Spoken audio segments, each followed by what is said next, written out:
Уже в этом году на УАЗе начнут собирать новый рамный 7-местный джип с дизелем и автоматом. Но перед тем, как рассказать все подробности, прошу вас подписаться на канал и поставить ваш царский лайк. Последние лет 10 или даже 15 Ульяновский автомобильный завод будто бы ушел в тень.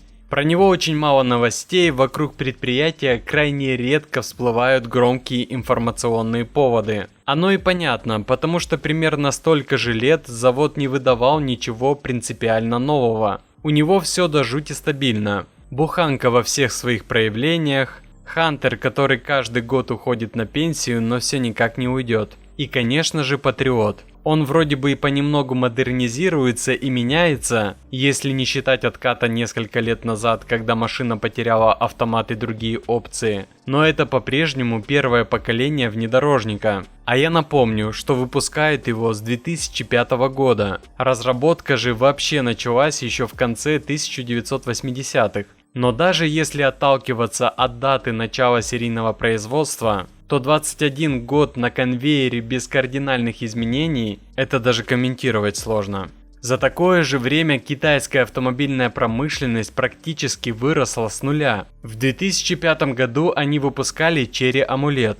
То была перелицованная версия Seat Toledo образца 1991 года. Сегодня та же компания Chery выпускает электромобили, гибриды, вставляет в свои модели проекцию, адаптивный круиз-контроль последнего поколения, панорамную крышу и прочие самые передовые опции. Да, в плане качества и настроек вопросы есть, но если брать только прогресс, то он колоссальный. И на этом фоне казалось бы, что ждать от УАЗа уже нечего, по той объективной причине, что у завода попросту нет достаточных ресурсов, чтобы взять и в одного выдать современный внедорожник. Однако внедорожник на Ульяновском заводе все равно появится, и сделает он это уже осенью этого года. Новинка будет называться Solers S9. Напомню, что УАЗ сегодня входит в эту группу компаний. Выпускать Solers S9 планируют как раз на мощностях предприятия из Ульяновской области. Нам предложат крупный рамный внедорожник с полным приводом. Он будет не только 5, но и 7-местный. Кроме того, он должен получить сразу два типа двигателя, не только бензиновый, но и дизельный.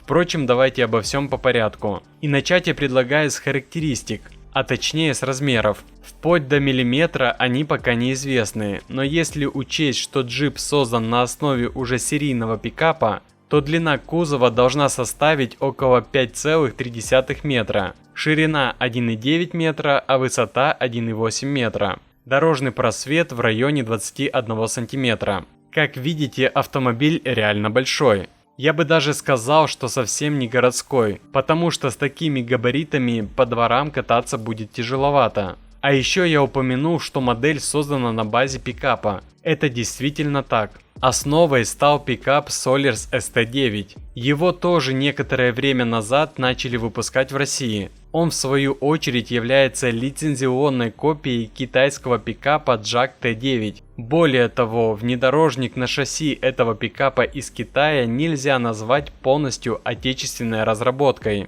Потому что у китайцев тоже есть не только пикап, но и 7-местный рамный джип. Называется он JAC GS9. Российский собрат отличается от него другой радиаторной решеткой, нюансами в комплектации, изменениями в салоне. К работе над российской версией внедорожника привлекали инженеров из МГТУ имени Баумана и технических специалистов Solers. Кроме того, делается акцент на том, что отечественный джип проходил испытания в суровых погодных и климатических условиях. Пока еще неизвестно, но возможно он получит усиленную подвеску, улучшенную защиту от коррозии и прочее. Что по технической части. Если исходить из того, что основные агрегаты и пикапа, и внедорожника останутся неизменными, то мы получим выбор из бензинового и дизельного моторов.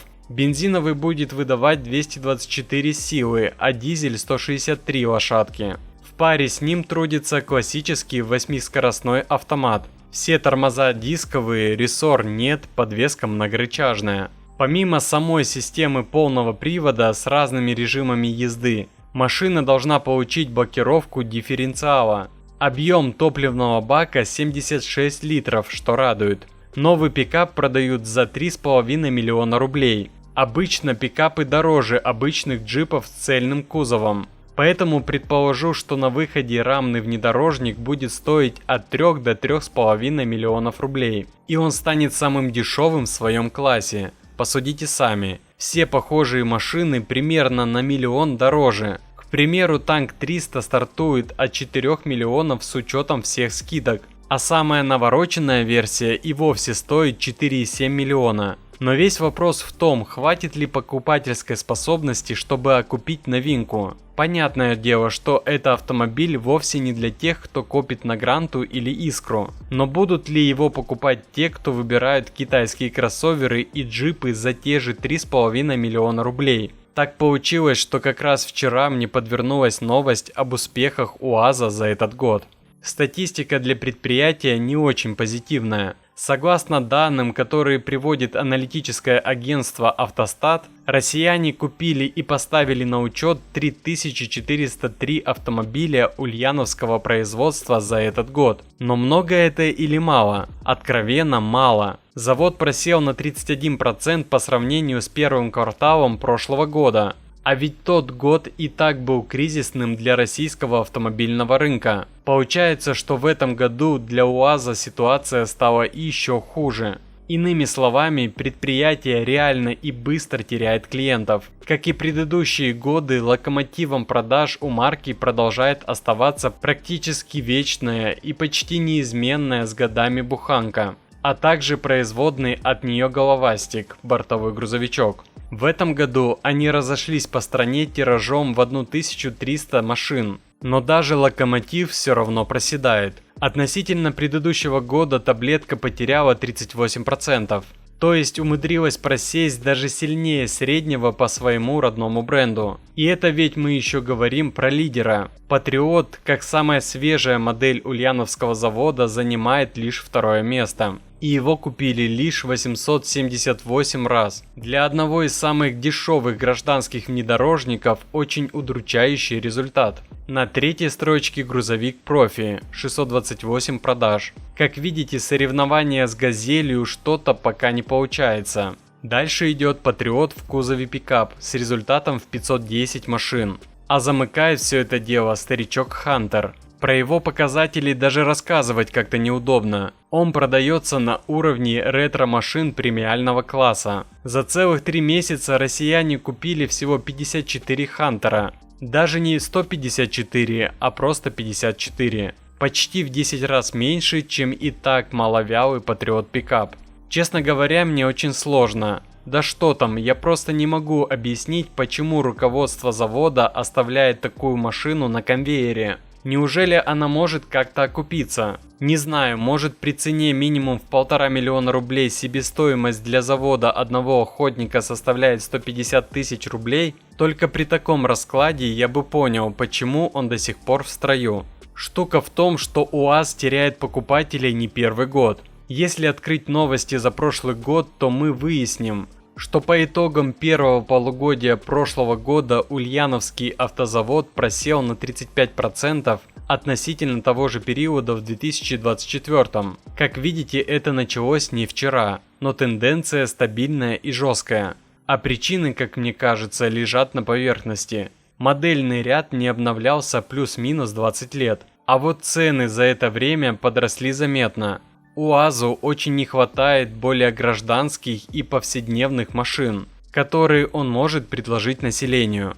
Но и чисто утилитарные буханки и хантеры устарели настолько, что даже фанаты марки их стали брать хуже. Что может помочь заводу? В этом году на предприятии должно стартовать производство как раз рамного и 7-местного внедорожника Solers S9. Наверное, это даст некий толчок к выправлению ситуации. Теоретически шансы у Solers S9 есть. Тем более, что он может стать самым доступным 7-местным рамным джипом с полным приводом на нашем рынке. Что скажете, товарищи, как спасать УАЗ? Пишите свои мысли в комментариях. И хочу заметить, что вы уже не просто зритель. Вы человек, который в машинах понимает намного больше, чем хотелось бы автопроизводителям.